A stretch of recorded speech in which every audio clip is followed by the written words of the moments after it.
In the ever-evolving landscape of television, 2024 emerges as a powerhouse year, boasting a lineup of gripping dramas, mind-bending sci-fi, and heartwarming comedies that redefine the boundaries of storylining. From the regal intrigues of The Crown to the pulse-pounding adventure of The Mandalorian, this top-tier series invite viewers on a journey through worlds both familiar and fantastical. So grab your popcorn, settle into your favorite spot on the couch, and get ready to be whisked away into a realm of unparalleled entertainment. Welcome to your mind.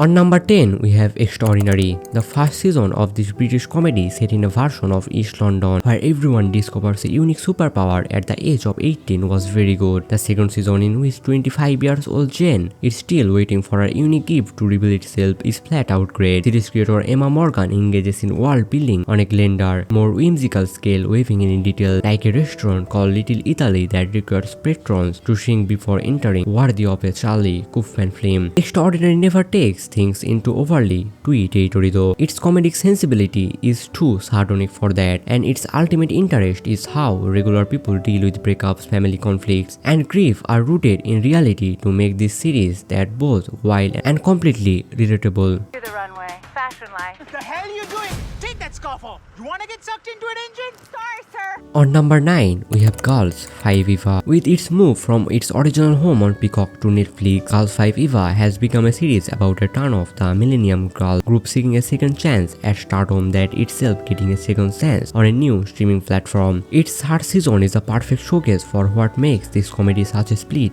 take generator. You were my first students. My family. I wanted you to be free.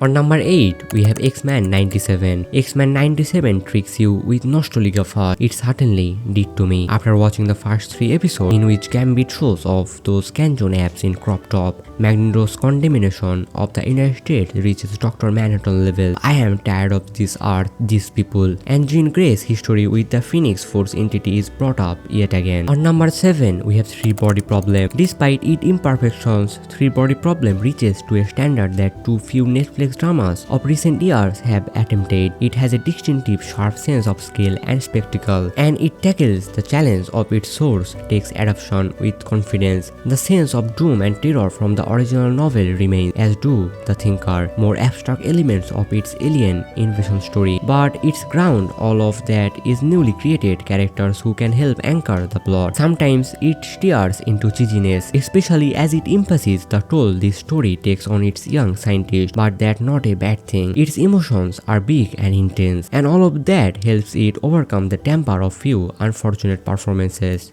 You're a very hard man to find. No address, phone, office.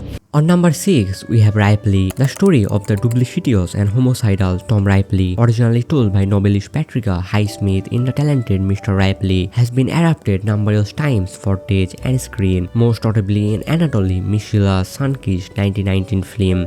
It's a testament to the talents of Stephen Gillian, who wrote and directed all 8 of these episodes, that this version feels aesthetically distinctive and newly compelling. Photographed in gorgeous, deeply dimensional black and white, Ripley is able to do something as a television series that a 2-hour feature film can't. Linger in the practical horrors and tension of Ripley's bad dates. She's been missing for 3 days. That name.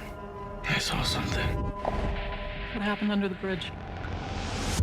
Can you keep a secret? On number 5, we have Under the Bridge. Yes, there is too much true crime, and yes, the genre too often relies on violence inflicted on women and girls as entertainment. Under the Bridge creator and co-writer Queen Shepard is aware of both liabilities and how easy it would be for the miniseries to dehumanize Rena Virk and to overly dramatize the events surrounding her death. The counteract expectation Under the Bridge tackle them head-on, experimenting with episodic form to give Rena her own fourth wall-breaking voice, creating a cop character whose own First Nation heritage gives her a new say, complicated perspective on Rena's life, and placing author Rebecca Godfrey, whose same-named book inspired the miniseries, into the narrative to consider how media coverage helps reinforce certain stereotypes and prejudice.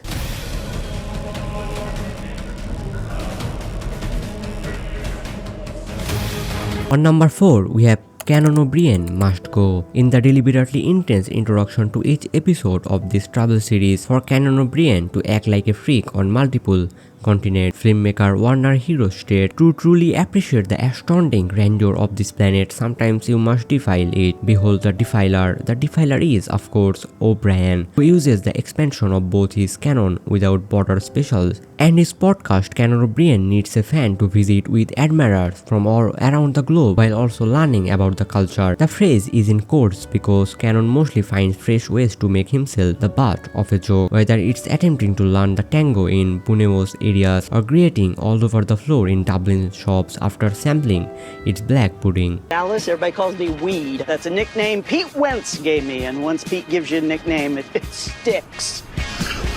On number 3, we have Hacks. Hacks is at its best when it focuses on the dynamic between veteran stand-up Deborah Vance and up-and-coming writer Ava Daniels. As noted by fellow critic Nicolas Squara, the series is less successful when it attempts to showcase the actual comedy they create. Fortunately, season 3 leans much harder on the former and evolves into a deeply satisfying season of television that finds fresh friction and insight within their codependent relationship. As Deborah strives to host her own late-night talk show and Eva tries to carve out her own career, they inevitably gets onto arguments that make it very obvious which one of the boomer and which one's the millennial. On number 2, we have John Mulaney presents Everybody's in LA. Everybody's in LA was technically similar to other late-night talk shows. It had an opening monologue, celebrity interviews, and pre-tape sketches, but it was also the most unusual contribution to the genre in at least a decade. How do you even describe this 6 episode one of Netflix is a joke festival adjacent experiment hosted by John Mulaney, a man who seems to have been genetically designed to excel as a talk show host. A trippy, improvised opportunity to hear well-known comedians discuss subjects like coyotes and paranormal activity. A show with the most common sense to make Richard Kind a wacky sidekick. A proof of concept for an inevitable talk show hosted by John Mulaney, who again should be hosting something at all times of the day, 7 days a week, because oh my god, he already has the clipboard and everything. Yes, it was all of this as well as the only television show in the year 2024, to my knowledge, to create a Wing Chun song as its theme. In short, it was unexpected and the best, and we loved it, and we hope Mulaney does something in a similar vein as fast as possible. You know what happened? He happened. But that's not the work of couples therapy. Who's feeling what? You are constantly projecting that I am the fault for everything. You're just projecting. On number 1, we have Couples Therapy Season 4. Couples Therapy has been excellent from its very first episode, but each season has its own flavor, its own attractions and drawbacks. This year, Season 4 is the show operating at the height of its powers. Its couples are fascinating, compelling figures, and Dr. Onna is magnetic as always, but the show is always about how well its showrunners and editor managed to shape story arcs and character development and emotional beats out of what are initially hours and hours and hours of footage, how they distill complicated and multiform interpersonal dynamics into short scenes without washing away all the nuance, and season 4 does it better than this show ever has. So my cute binge watcher, this was the end of the video, and don't forget to subscribe to my channel for more videos like this one. Till then, keep watching your favorite series and we will surely meet on the next video.